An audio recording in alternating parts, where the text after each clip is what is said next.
Ravi de vous retrouver pour la suite de notre série consacrée à l'entraînement des grimpeurs experts.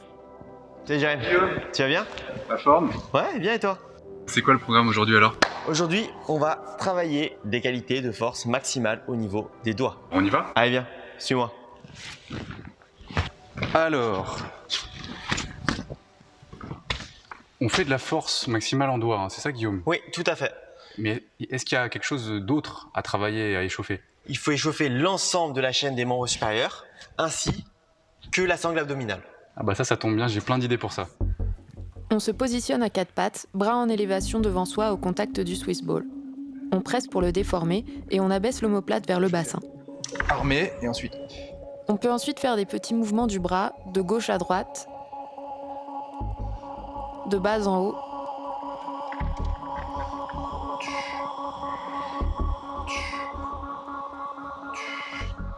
ou encore en cercle.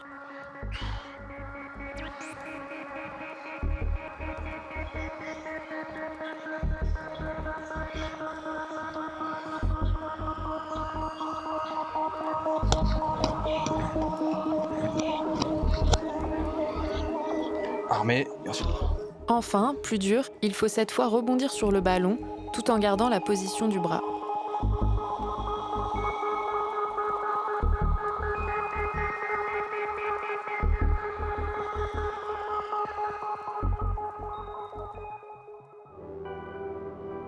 Maintenant, Jérémy va poursuivre avec un échauffement des épaules en suspension.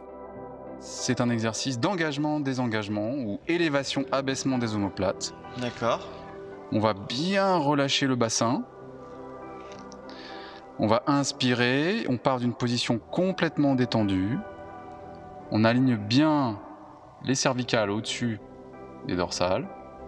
La mâchoire est détendue et sur l'expiration, on vient engager les omoplates vers le bas. On garde une position alignée du dos. On pourrait tracer une ligne droite entre l'oreille, l'épaule et la hanche. Et je souffle bien sur la montée du corps et sur l'abaissement des omoplates. Et j'inspire bien sur l'élévation des omoplates. Je peux changer mon cycle respiratoire, hein. C'est pas obligatoire de placer la respiration dans cet ordre-là. Je pourrais choisir d'inspirer et de souffler ici à la descente. Et je répète 10 fois cet exercice au minimum. Je peux faire 1 à 3 séries de cet exercice. Et pour le complexifier, eh bien, j'enlève les pieds du sol et je fléchis mes genoux vers l'avant. Ou alors, je serre mes pieds et j'active mes ischio-jambiers et mes fessiers pour emmener mes voûtes plantaires vers mes fesses. Est-ce que tu as quelque chose d'un peu plus compliqué? Alors on peut rajouter d'autres directions de mobilisation de l'omoplate D'accord. et faire cet exercice classique de cercle de l'omoplate sur le thorax dans un sens puis dans l'autre en situation de suspension. Ah d'accord. Donc je pars de ma suspension passive, j'engage vers le bas mes omoplates, puis je peux commencer à cercler vers l'arrière, le bas, l'avant puis le haut mes omoplates. Une dizaine de fois et je change de sens. Vers l'arrière, le haut, l'avant, le bas. Et on est d'accord, la nuque reste toujours détendue tout le long de l'effort. Tout à fait, la nuque reste détendue. On essaye de diminuer toutes les tensions qui peuvent venir de la nuque, du thorax, de la sangle abdominale dans cet exercice. La force doit être produite par les muscles des omoplates. Et on a parlé tout à l'heure des abdominaux. Qu'est-ce que tu pourrais nous proposer pour échauffer spécifiquement pour faire des suspensions à un bras, donc en force maximale, les abdominaux? Pour ça, j'ai aussi un exercice fonctionnel qui va venir concerner toutes les directions d'activité de la sangle abdominale. Et donc ça va bien préparer aux suspensions d'un bras. Je saisis à nouveau ma latte, je pars de ma position désengagée, relâchée. Voilà, bien relâché au niveau de tous les muscles sauf les omoplates. Et donc là, j'ai un engagement de mes omoplates maximal vers le bas. Sur l'expiration, je serre bien mes genoux, mes cuisses et mes jambes l'une contre l'autre et je viens fléchir le genou devant moi. J'expire, j'inspire, je redescends et je viens chercher la diagonale vers la droite. D'accord. Puis derrière, j'imagine. Puis ensuite, l'élévation latérale de la hanche, exercice un peu inhabituel, et ensuite vers l'arrière, donc avec une rotation maximale de ma nuque. Je viens échauffer mes cervicales et les muscles des yeux pour chercher à regarder distinctement les voûtes plantaires. Je change de rotation de nuque, puis l'élévation de la hanche gauche vers l'épaule gauche, ma diagonale vers la gauche, et je finis mon cercle en élevant à nouveau mes genoux devant moi. Et je peux refaire le cercle dans l'autre sens. Là, on a échauffé pour l'instant à 2 bras. Par contre, on va faire une suspension à 1 bras. Est-ce que tu auras un exercice à nous proposer pour échauffer spécifiquement sur le bras gauche ou le bras droit? J'ai un exercice qui va reprendre l'activation de muscles qu'on vient de travailler à 2 bras en rajoutant la spécificité de la suspension à 1 bras. D'accord. Et ben c'est parti. On va partir d'une position de suspension à 2 bras, D'accord. complètement relâché sur les épaules. Toujours pareil. Position de détente au départ pour aller vers l'engagement musculaire. Je souffle, j'engage mes omoplates vers le bas. Puis je vais choisir de commencer par la hanche gauche que je viens engager vers l'épaule gauche. Et ma main droite doucement va quitter le contact de la latte. Puis je reprends la saisie de la latte par ma main droite. J'emmène mon bassin vers la droite, ma hanche droite vers l'épaule droite. Et je viens quitter ma latte avec ma main gauche. Combien de temps? 3 secondes, 2 secondes? Tu peux, je dirais, entre 2 et 6 secondes, D'accord. conserver ce travail isométrique, je dirais, de stabilité du complexe bassin, épaule, membre supérieur. Là, on a les membres supérieurs qui sont correctement échauffés. Ouais. On peut maintenant directement travailler spécifiquement les doigts pour finir les échauffer. Ça peut suffire pour commencer à travailler les doigts. D'accord, ok, top. Maintenant, si on veut développer plus de force D'accord. avec l'omoplate, j'ai un exercice qu'on peut faire avec ou sans lest, D'accord. mais que peut-être il vaut mieux faire en dehors des séances de force maximale doigt. D'accord, donc on ferait 2 séances par semaine de force maximale doigt et hors séance, on pourrait faire 1 séance par semaine pour travailler cette qualité spécifique. Est-ce que tu peux nous montrer? Tout à fait. C'est parti. Alors cette fois-ci, on va simplement partir d'une suspension d'un bras, D'accord. complètement relâché. J'invite à ce que les cervicales soient relâchées D'accord. pour que la force Cervicales générée soit uniquement par les abaisseurs de l'omoplate. Et sur l'expiration, je vais chercher, en quittant avec mes pieds le sol, à générer la force suffisante pour abaisser mon omoplate. Donc un peu comme si on voulait faire presque une début de traction à un bras. Tout à fait. Il y a 2 variantes possibles dans cet exercice-là. Les cervicales complètement relâchées D'accord. ou avec les yeux qui regardent la main. Donc plus fonctionnel par rapport à l'activité. Les 2 sont très importants. Et pareil, je fais mon engagement maximal de l'omoplate. Si l'exercice est trop facile, il faut rajouter du lest. Il faut absolument renforcer en profondeur ce système musculaire-là. Par rapport à ma corpulence, je peux travailler avec un lest relativement important. Ici, j'ai choisi un lest de 24 kg.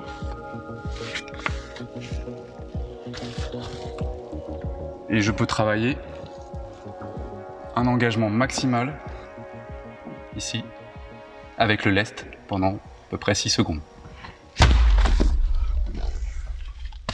On a terminé l'échauffement pour les bras, épaules, abdominaux. On va pouvoir commencer à échauffer spécifiquement les doigts.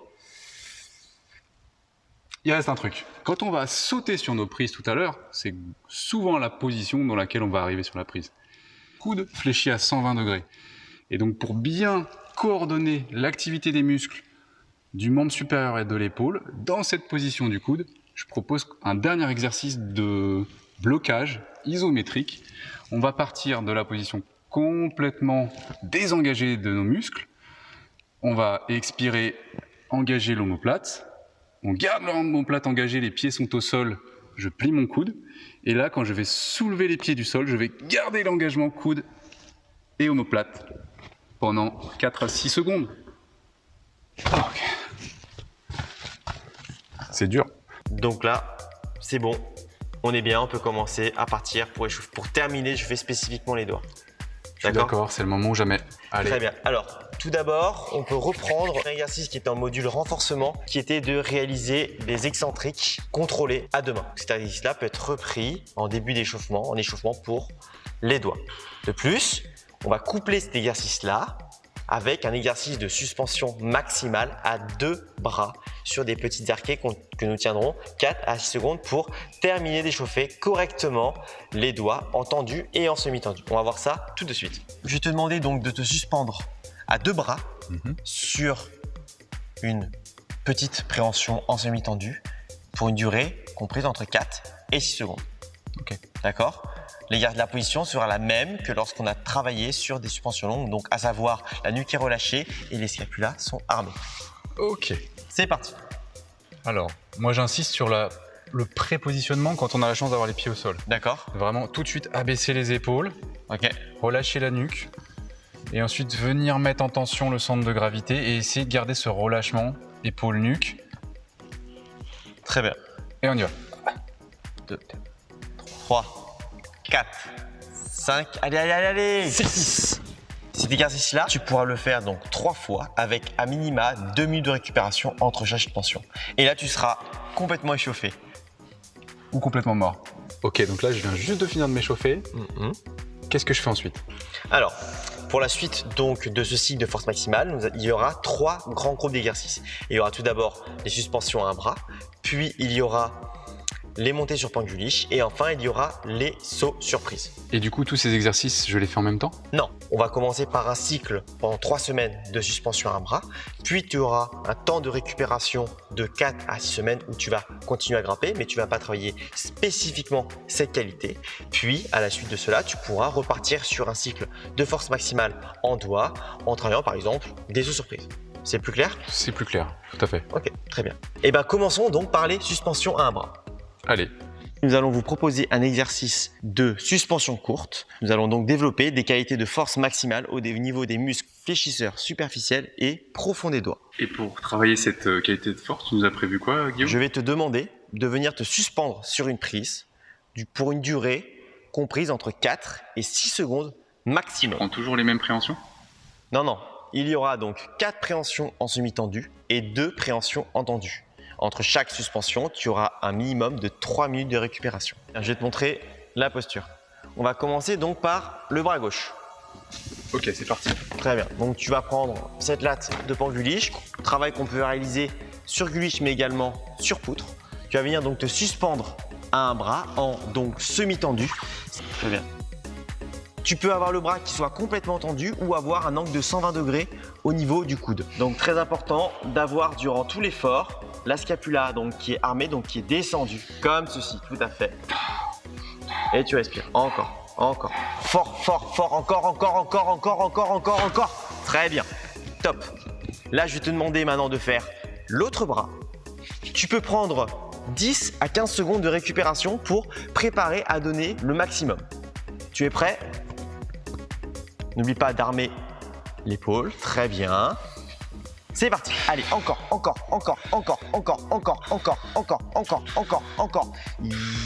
Yes. Il y a de nombreuses indications à donner pour cet exercice. Tout d'abord, on ne commence pas l'effort si nous ne sommes pas prêts à donner le maximum. Il vaut mieux se reposer un peu plus que 3 minutes pour avoir récupéré l'entièreté de ce qu'on pourra appeler l'influx nerveux. De plus, cet exercice est déconseillé pour des grimpeurs amateurs ou même confirmés. Il faut avoir une quantité de pratique très importante, avoir un niveau de force maximale déjà conséquente. Sinon, on risque de se blesser. Il y aura donc un total de 4 suspensions en semi-tendu, 2 en tendu. Cela fera une série. Il y aura 2 séries à réaliser avec un temps de récupération entre chaque série de minimum 8 minutes. On évite toujours, bien entendu, de prendre l'appréhension arquée. Moi j'ai un souci, c'est que j'ai un décalage de force important entre mon bras gauche et mon bras droit. Est-ce que tu as un truc à me conseiller pour que je progresse et que je rééquilibre ce décalage? On a toujours un bras plus faible et un bras plus fort. C'est pour ça d'ailleurs qu'on commence toujours par le bras le plus faible.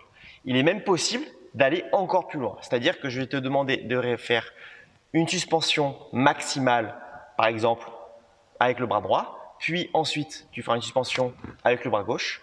Tu attendras 30 secondes et tu referas tout de suite le bras droit. C'est-à-dire que tu vas doubler le travail de suspension sur le bras faible.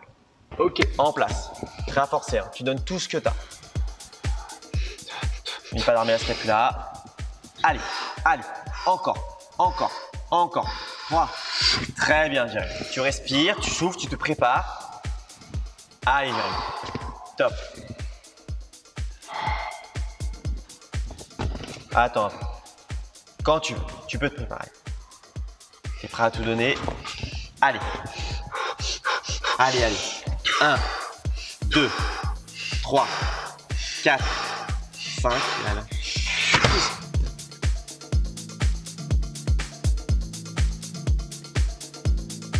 Comme vous avez pu le voir, il est possible de mettre un doigt pour éviter de tourner. Il faut faire en sorte que le bassin reste droit à l'aplomb et qu'il n'y ait pas de mouvement de rotation. Si l'exercice est trop compliqué, il est possible d'améliorer la taille de l'appréhension de sorte à tenir entre 4 et 6 secondes. A l'inverse, si l'exercice est trop facile, il est possible soit de diminuer la taille de l'appréhension, soit de rajouter des charges additionnelles. Je déconseille de mettre plus de 10 kg en charge additionnelle. Enfin, si l'exercice est vraiment trop difficile, il est possible d'utiliser un élastique de façon à se délester pour pouvoir toujours tenir entre 4 et 6 secondes. Si on utilise un élastique, je conseille de venir le tendre au maximum et lorsque je mets en charge la main gauche par exemple, je viens le détendre de façon à charger le maximum la main sollicitée. Je vais maintenant vous présenter un deuxième exercice qui va être une montée sur Panguliche. Cet exercice-là, je travaillerai donc un autre cycle qui sera différent de celui d'une suspension à un bras. On y va. Donc, ce que je vais te demander, ça va être de monter sur des lattes de Panguliche sur un maximum de 4 à 6 lattes. Il faut que, quand tu vas chercher la dernière latte, là, ça soit très difficile ou tu sois à la rupture, tu tombes. D'accord? Si tu arrives sur la 6e et que tu es rando, c'est que c'est trop facile. À ce moment-là, tu vas diminuer la taille de prise. À l'inverse, si tu n'es pas capable de monter plus de 3 lattes, il faut augmenter la taille des prises. Attention, plus tu vas chercher des lattes qui sont éloignées, plus tu vas jouer sur des bras. Donc peut-être que le facteur limitant, si tu tombes, ne sera plus les doigts, mais ta capacité à aller chercher une prise loin. Donc les lattes seront assez proches. Ok, donc il faut que je sois très attentif à la flexion du coude. Tout à fait. Faut pas que j'aille trop loin dans le cassé de bras. Plus tu vas aller chercher une prise loin, plus tu seras sur des bras et moins sur des doigts. Si on veut vraiment se focaliser uniquement sur développer des qualités de force maximale au niveau des doigts, il faut limiter un maximum cette flexion de coude. Tout à fait. C'est parti. Tu commences donc sur la même latte. Tu te pends. Et c'est parti. Allez, Jérémy. Toujours en semi-tendu. Allez, 1, 2. Allez, Jérémy. 3. 4, 5, allez, la dernière, allez, fais l'effort, fais l'effort, fais l'effort, fais l'effort. Ok, très bien. Donc là, tu vas prendre 3 minutes de récupération, à minima, et on va recommencer. Ok, c'est clair. Très bien. Cet exercice-là, tu peux le faire donc sur la de Panguliche, mais également sur pan, sur du no-foot. D'accord? D'accord. Il reste un dernier exercice que je vais te montrer, qui est à mon sens le plus intéressant et qui n'est pas assez fait en escale. Suis-moi. Allez. Pas très loin. On va commencer à faire une surprise à deux mains. On peut le travailler donc en symétrique, mais également en asymétrique, comme ici. Ce que je vais te demander, ça va être donc de sauter sur 2 prises, de développer une force sur ces 2 préhensions, la plus forte et le plus rapidement possible, de façon à travailler à la fois la force maximale, mais également ce qu'on appelle le taux de développement de la force. D'accord? Donc quand tu vas venir sauter sur ces 2 prises, tu auras les bras qui seront à un angle de 120 degrés entre le bras et l'avant-bras. Tu vas tenir ces 2 prises durant 4 à 6 secondes. Avant de partir, tu vas te mettre en aplomb juste en dessous de ces 2 préhensions. Ok. Ouais, je vais essayer celle-là et celle-là. Ok. Je pense. Ouais, c'est plutôt une bonne idée, ouais, c'est plutôt bien. Donc tu te prépares et quand tu es prêt, tu les regardes et l'intention que tu vas poser, ça va être de développer une force la plus importante et la plus rapide possible. Ok? Ok. D'accord? Une fois que tu es prêt, on y va. Je vais placer ma respiration pour venir augmenter mon niveau de concentration dans les mains. Allez. Ok.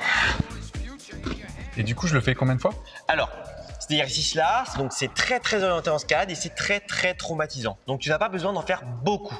Moi, ce que je conseille, c'est de réaliser 4, 5 sans surprise maximum avec vraiment à minima 3 minutes de récupération. Et vraiment à minima.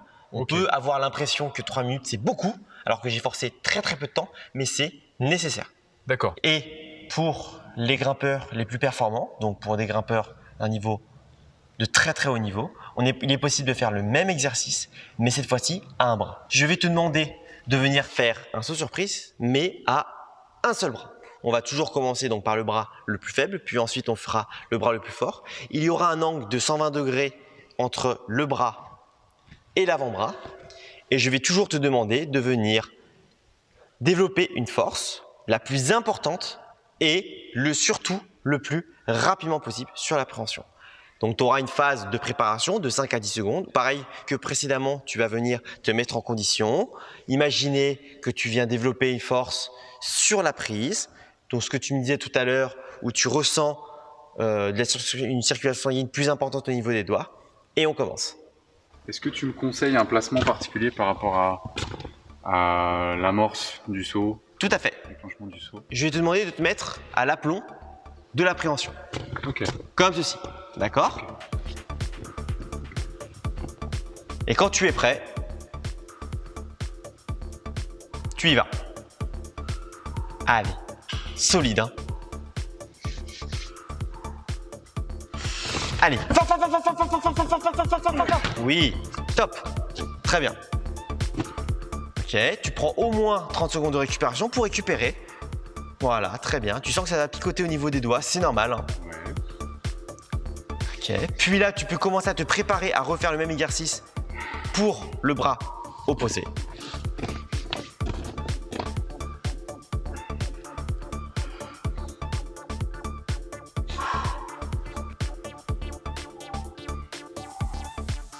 Allez, le plus fort et le plus rapidement possible. Allez, allez Jérémy. Allez. Tu vois, quand tu as sauté sur les sauts surprises, tu avais le bras à 90. Ne pas oublier d'avoir vraiment le bras à 120. Ouais, mais c'est marrant ce que tu me dis parce que ça coïncide avec la fatigue que je sens qui s'est accumulée dans les doigts. Tout à fait. Et du coup, je sens que je compense avec le bras. Exactement. Plus on va être fatigué, plus on aura tendance à sauter sur une prise le plus haut possible et à résister à l'excentrique plutôt que sauter avec un bras à 120 degrés. Ok, intéressant. Mais cet exercice-là, ça ne s'adresse pas à tout le monde. Alors, ça s'adresse uniquement à des grimpeurs de bon et de haut niveau. Il faut savoir que tant que tu n'as pas un niveau 7C en bloc, ça ne sert à rien de faire des suspensions maximales ou des montées sur guliche ou encore des sauts sur main. Ok, on a fini, c'est ça? Ouais. Donc, nous venons de terminer l'épisode sur les développements de qualité de force maximale au niveau des doigts. Dans un prochain épisode, nous verrons les développements de qualité d'endurance de force.